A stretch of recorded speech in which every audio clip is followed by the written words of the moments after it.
Hello students, all of you are warmly welcome in this YouTube channel that has been planned to provide you online classes from ML Convent Group of Schools. Students, as we all know that nowadays we are working with the writing section, and in today's class we are going to talk about the article writing. Students, regarding articles, we all know that article writing is not an easy task. Article writing is a very challenging task for anyone. Why? Because it requires a high degree of creativity, a wide range of vocabulary, and a thorough knowledge of the subject. ये बहुत ही important बात है, क्योंकि एक जो article writing है उसमें कुछ चीज़ों की रिक्वायरमेंट बहुत ज़्यादा होती है। पहली बात तो आपको क्रिएटिविटी, आपके अंदर क्रिएटिविटी की भरपूर मात्रा होनी चाहिए। You should be creative. Vocabulary का वाइड रेंज होना चाहिए, और जिस टॉपिक पे, जिस सब्जेक्ट पे आप प्लान कर रहे हैं आर्टिकल लिखना, उस सब्जेक्ट का थॉरो नॉलेज आपके पास होना चाहिए। You should require to have an article is a highly structured and directional piece of writing written for a specific purpose. एक आर्टिकल जो होता है ना, वो हाईली स्ट्रक्चर्ड और डायरेक्शनल पीस ऑफ राइटिंग होती है, जो कि स्पेसिफिक पर्पस से लिखा जाता है। अब वो what are those specific purposes? It may be to inform, it may be to persuade, it may be to entertain, और it may be to convince the writer. It essentially has several paragraphs containing a distinct beginning, a middle, and a conclusion. So, it is very important to have a very good idea how to write an article. आपको अच्छे से पता होना चाहिए कि एक article को कैसे लिखा जाए. So, स्टूडेंट्स, चलिए बात करते हैं हम लोग आर्टिकल राइटिंग के बारे में. Let's try to get some information, some important points. No doubt article writing अपने आप में चैलेंजिंग टास्क है. नो डाउट ये इजी टास्क नहीं है, बट यहाँ हम article writing specially class 11th and 12th के स्टूडेंट्स के लेवल पे बात कर रहे हैं. ऐसे क्वेश्चंस के लिए बात कर रहे हैं that are asked from CBSE. So students, आपकी हेल्प करने के लिए, आपके पास अगर उस सब्जेक्ट का थॉरो नॉलेज नहीं है, तो उसके लिए क्वेश्चन में आपको कुछ एक वैल्यू पॉइंट्स, हिंट्स दिए जाते हैं. सो सबसे पहली रिक्वायरमेंट ये है आपकी, to understand carefully the hints and informations given in the visual और वर्बल इनपुट. आपको ये सबसे पहला काम करना है. जो विजुअल और वर्बल इनपुट दिए गए, उस विजुअल और वर्बल इनपुट से आपको हिंट्स और इंफॉर्मेशन को समझना है. और after that you are suppose to arrange all the hints and informations in an order in which you want them to develop for writing the article. तो पहले तो उसको समझिए, फिर उसके बाद उन्हें एक प्रॉपर ऑर्डर में, एक क्रम में व्यवस्थित करिए, एक क्रम में अरेंज करिए. एक ऐसे क्रम में अरेंज करिए जिसमें कि आप उस आर्टिकल को डेवलप करना चाहते हैं. और फिर यूज द हिंट्स और information provided in the input after interpreting them properly. जो ये हिंट्स हैं, इंफॉर्मेशन हैं जो कि वहाँ इनपुट के रूप में क्वेश्चन में प्रोवाइड किए गए हैं। आप उन्हें अच्छे से इंटरप्रेट करने के बाद यूज करिए। तो ये कुछ एक बहुत ही इम्पोर्टेंट पॉइंट्स हैं, ठीक है, कि आप कैसे इसको अरेंज करते हैं। उनको पहले समझिए, प्रॉपरली समझिए, और तब उनको एक प्रॉपर ऑर्डर में अरेंज करें। One thing more, divide your article into several paragraphs when necessary. आपको कहाँ से कौन कौन से पैराग्राफ में आपको मैटर को डिवाइड करना है, इसको आपको समझना है। All the sentences in the paragraph should logically lead to the objective for which the article is being written. जो sentences हैं आपके एक पैराग्राफ में लिखे गए, वो sentences logically उस objective की ओर आर्टिकल को ले जाएं जिस ऑब्जेक्टिव को पूरा करने के लिए आपने आप इस आर्टिकल को लिख रहे हैं। ये बहुत ही जरूरी है। कोहेरेंस होना बहुत जरूरी है, क्योंकि आपको पता है, अभी हम आपको मार्किंग स्कीम के बारे में बताएंगे, तो वहाँ पे इस बात को और अच्छे से क्लियर करेंगे, ठीक है। लेकिन आपके सेंटेंसेस लॉजिकली इंटरलिंक होना चाहिए, और इंटरलिंकिंग के बाद एक बात और होनी चाहिए कि वो आगे की ओर बढ़ने चाहिए, एक प्रॉपर सीक्वेंस में होनी चाहिए। सबसे पहले तो आप title, you are suppose to give a title, और आपका टाइटल कैची हो और ऐसा हो दैट में attract the attention of the reader.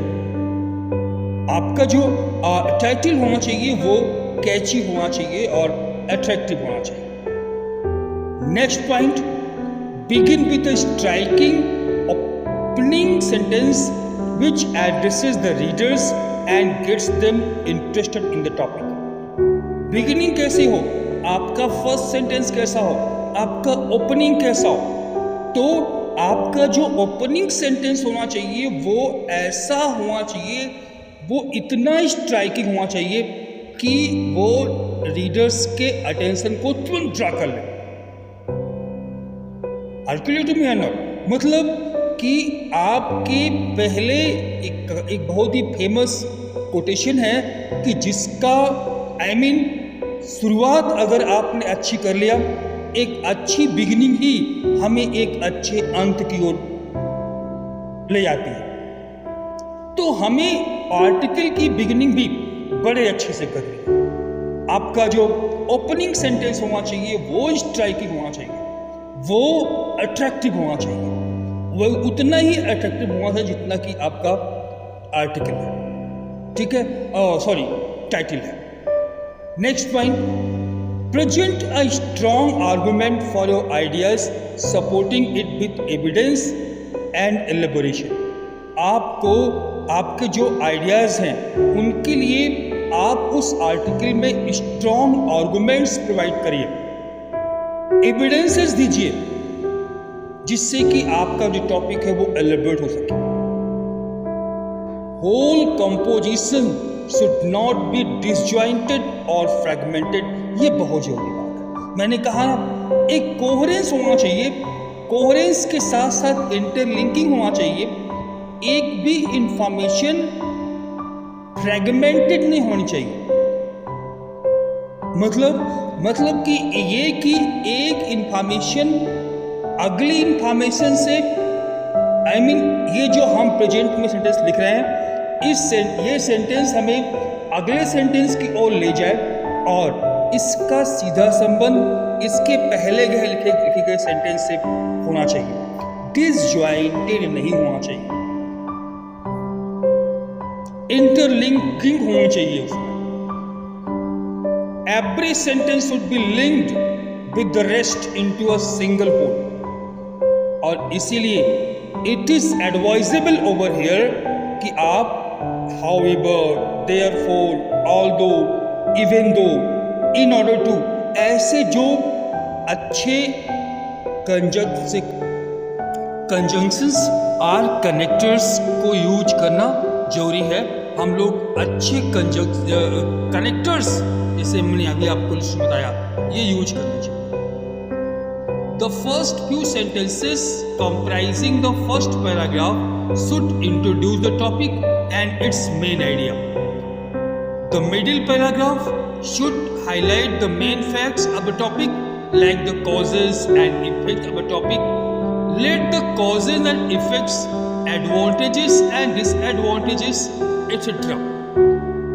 The last few sentences comprising the last paragraph should state a conclusion on the topic. I mean, आपका जो पूरा आर्टिकल है, your whole article should be divided into at least 3 parts. First part should be introduction. Second, that is the middle part, that should be description of the topic. And the third part, that is ending or conclusion. तो आप इसके मुताबिक आप जो है first जो paragraph बना रहे हैं, वो फर्स्ट पैराग्राफ इंट्रोडक्शन का होना चाहिए, जिसमें आप इंट्रोड्यूस करिए टॉपिक को। सेकेंड पैराग्राफ में टॉपिक को डिस्क्राइब करिए। उस डिस्क्रिप्शन के दौरान आप सारी चीज़ें जो भी उस टॉपिक से रिलेटेड है, वो कॉजेज़ हों, इफ़ेक्ट्स हों, एडवांटेजेस हों, डिसएडवांटेजेस हों, मेरिट्स हों, डिमेरिट्स हों, या आपके अपने आइडियाज़ हों, क्रिटिसिज्म्स हो, सजेशंस हो, ये आप पैराग्राफ सेकेंड और थर्ड में 2 पैराग्राफ, आपका जो मिडिल पार्ट होना चाहिए वो लगभग 2 पैराग्राफ का होना चाहिए। आप उन 2 पैराग्राफ्स में ये जो बीच की इंफॉर्मेशन है, जिसको आप डिस्क्रिप्शन ऑफ द टॉपिक कह सकते हैं, उसको आप इंक्लूड करिए। ठीक है, तो इस तरीके से आपका जो पूरा टॉपिक है वो डिवाइड होना चाहिए। Introduce a new point at the beginning of, yes, it's very important point, that you should introduce each and every new point from a new paragraph. अगर आपको कोई बात, जिस टॉपिक, जिस मैटर में बात कर रहे हैं, अगर आप कॉजेज़ की बात कर रहे हैं तो एक पैराग्राफ में कॉजेज़ दिखाइए, लेकिन अगर आप इफ़ेक्ट्स पे टर्न हो रहे हैं तो फिर इफ़ेक्ट्स दिखाने के लिए आप नेक्स्ट पैराग्राफ, पैराग्राफ चेंज कर लीजिए। In the same way, if you are talking about advantages and after advantages you want to turning over disadvantages, in that case you should change your paragraph. Okay, आपको उस condition में अपने paragraph को change कर लेना चाहिए। So introduce a new point at the beginning of the each paragraph that follows the strengthen your ideas. और जो न्यू पॉइंट है, उस पॉइंट को आप पैराग्राफ की बिगिनिंग में ही इंट्रोड्यूस कर दीजिए, और पूरे पैराग्राफ में आप उसी आइडिया को एलेबोरेट करिए। उसके लिए आप अपने आइडियाज़ को सपोर्ट में लॉजिक्स दीजिए, एविडेंसेस दीजिए, जो कुछ भी करना हो। Next, develop your ideas as much as you can to make them interesting and substantial. Very important point, आपकी राइटिंग बोरिंग नहीं होनी चाहिए। आप ऐसा लिखें, your writing should have capacity that may produce interest among the writers, among the readers. जो readers हैं उनके दिमाग में एक क्या कह सकते हैं उसको, इंटरेस्ट प्रोड्यूस कर सके। Your writing should be interesting one. आपकी जो राइटिंग है वो इंटरेस्टिंग राइटिंग होनी चाहिए और सब्सटेंशियल होनी चाहिए। Conclude with your strongest point. और जब आप टॉपिक को कंक्लूड कर रहे हो तो कंक्लूजन के समय, कंक्लूजन के पॉइंट पे आप जो आपके स्ट्रॉन्गेस्ट पॉइंट है जो आपने उस आर्टिकल में दिखाए हैं, उन स्ट्रॉन्गेस्ट पॉइंट को वहाँ पर जो है प्रोड्यूस करें इन द कंक्लूजन। लैंग्वेज, हम लोग सभी लोग जानते हैं कि आर्टिकल में एक्सप्रेशन का के जो मार्क्स होते हैं वो कंटेंट से ज़्यादा होते हैं।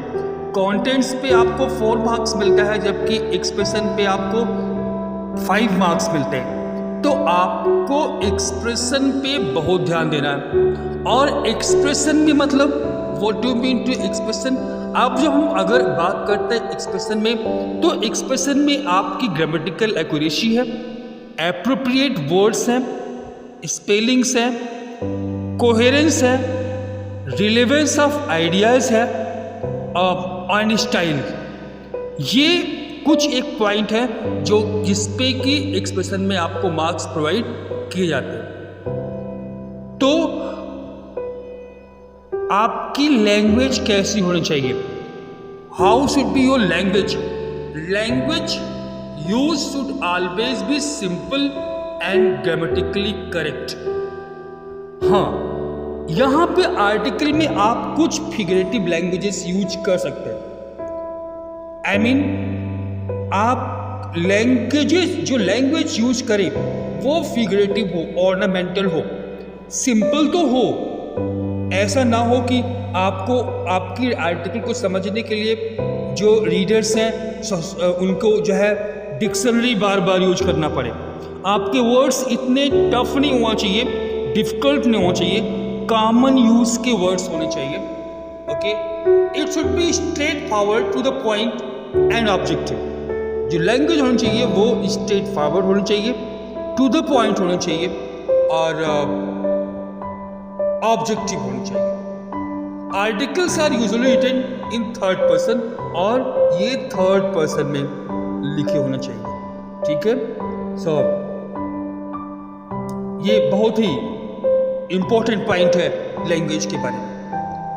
आप पैसिव वॉइस का यूज करें, कहीं पे आप humour, sense of humour create करें, जिससे कि थोड़ा सा इंटरेस्टिंग हो सके आपका आर्टिकल। इमोटिव लैंग्वेज होनी चाहिए, थोड़ा सा इमोशनल जो है अटैचमेंट भी लाने का प्रयास करें अपने आर्टिकल में। रिटोरिकल क्वेश्चंस आप बीच बीच में पूछते रहें। ये सब ऐसा क्यों करें? To provide a specific effect, एक स्पेसिफिक इफेक्ट जो है प्रोड्यूस करने के लिए। Okay, split up of marks. Okay, now अब let us talk about the marking scheme. They all know that articles are asked in 10 marks in our syllabus. हम सबको पता है कि 10 मार्क्स में जो है आर्टिकल्स पूछे जाते हैं। तो पहला चीज़ है फॉर्मेट। फॉर्मेट में इंक्लूड होता है टाइटल और राइटर्स नेम। टाइटल तो टॉप मिडिल पोजीशन पर लिखी जाती है। राइटर का नेम लिखने के लिए कोई जो है स्पेसिफिक प्लेस नहीं है। आप चाहें तो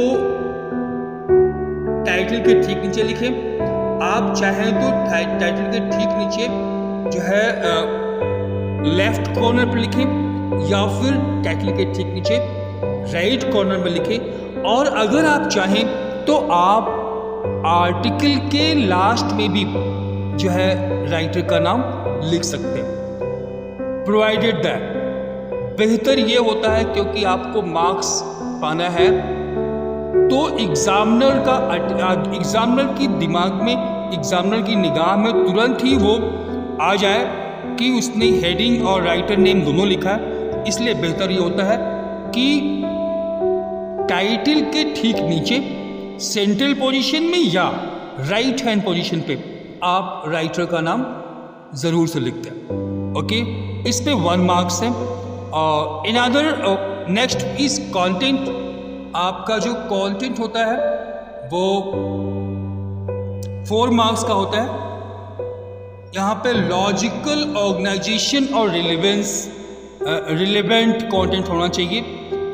उसमें वो उसका जो है लॉजिकल ऑर्गेनाइजेशन होना चाहिए, बहुत ज़रूरी बात है। और इस पे 4 मार्क्स आपको मिलते हैं। एंड 5 मार्क्स आपका है एक्सप्रेशन पे। 5 मार्क्स को भी 2 पार्ट्स में डिवाइड किया जाता है। Even your expression is divided to 2 parts, 2.5 and 2.5. First 2.5 marks is given for grammatical accuracy, appropriate words and spellings. जो पहला 2.5 मार्क्स है वो आपकी grammatical accuracy, appropriate words and spellings के लिए आप है। And next 2.5 marks are given for coherence and relevance of ideas and style। coherence पे, relevance of ideas पे और style पे आपको प्रोवाइड किए जाते हैं। तो ये बहुत ही इंपॉर्टेंट पॉइंट है। अब हम बात करते हैं एलिमेंट्स के, एलिमेंट्स ऑफ एन आर्टिकल। एक आर्टिकल के कौन कौन से एलिमेंट्स होते हैं, क्योंकि ये एलिमेंट्स आपके आर्टिकल में होने ही चाहिए। ओके, सो अगर हम बात करें तो जो पहला एलिमेंट है that is title and heading. There are no predetermined rules as such, but it may comprise a single word, a phrase, or a sentence of 4 to 6 words. The title should be thought-provoking and catchy and should highlight the theme. कोई ऐसा rule नहीं है कि एक word का होना चाहिए या एक फ्रेज का होना चाहिए, कोई ऐसा नियम नहीं है, लेकिन जितना कम से कम वर्ड्स में आपका टाइटल हो उतना ही बढ़िया।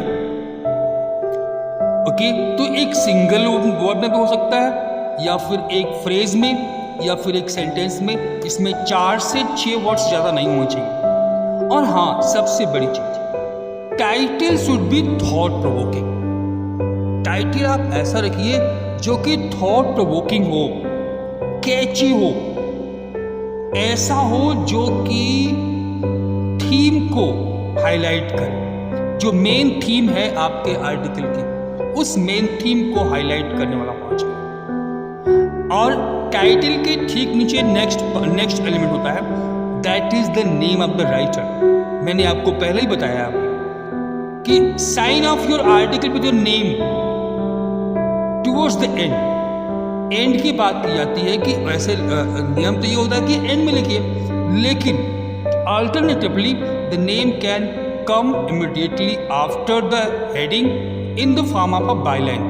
बाईलाइन के फॉर्म में जो है हेडिंग के ठीक नीचे आ सकता है, और वो बेहतर होता है क्योंकि आपके हाफ मार्क्स आपको मिलते हैं टाइटल पे and half marks are given for the name the writer. So बेहतर ये होता है कि आर्टिकल के ठीक नीचे आप जो है मेंशन कर दीजिए name of the writer.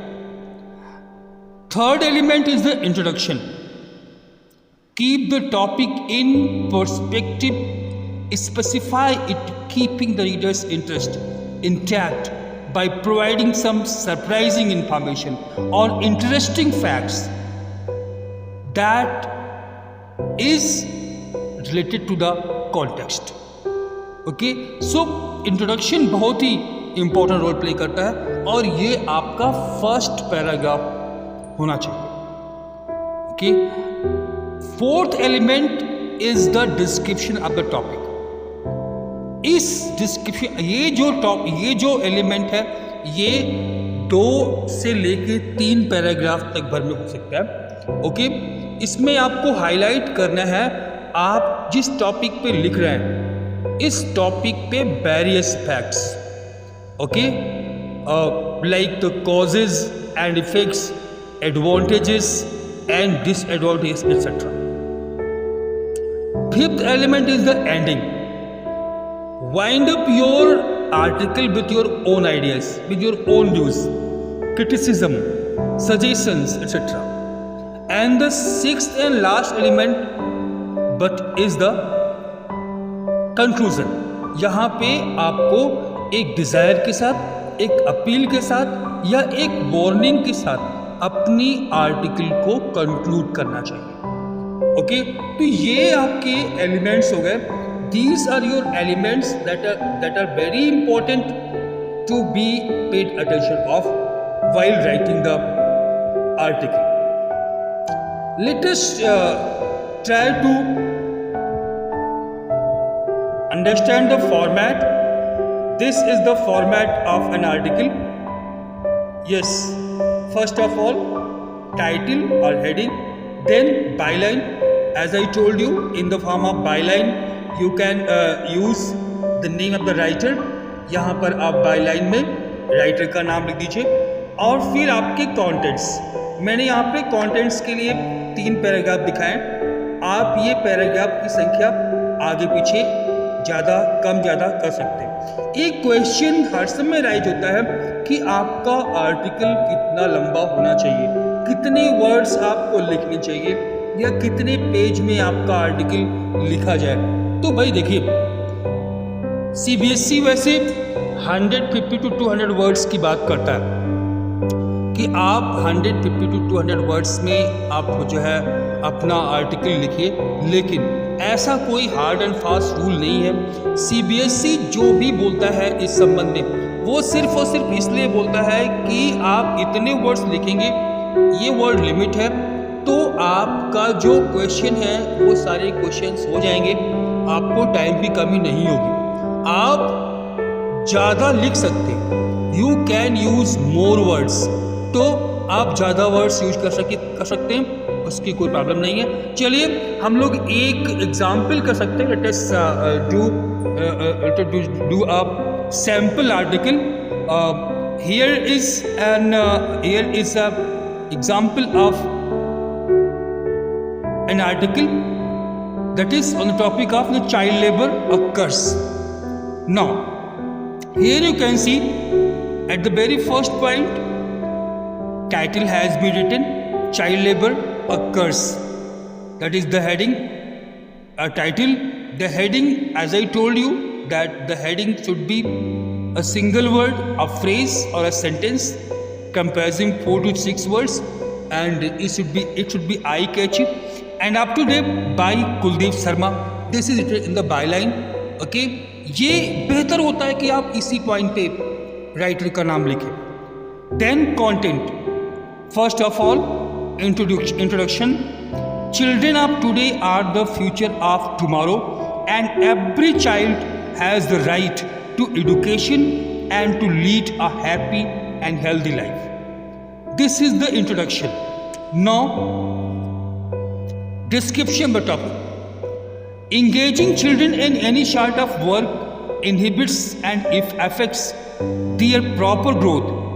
Legislative provisions are formulated to prevent the menace of child labor, but the children from the most deprived sections of the population are forced to earn a pittance or contribute to family work, sacrificing personal development. Children started being employed both on farms and factories because they provided a cheap and uncomplaining labor force as compared to adults. The importance of education for the child was neglected and replaced with the necessity of providing for food and shelter.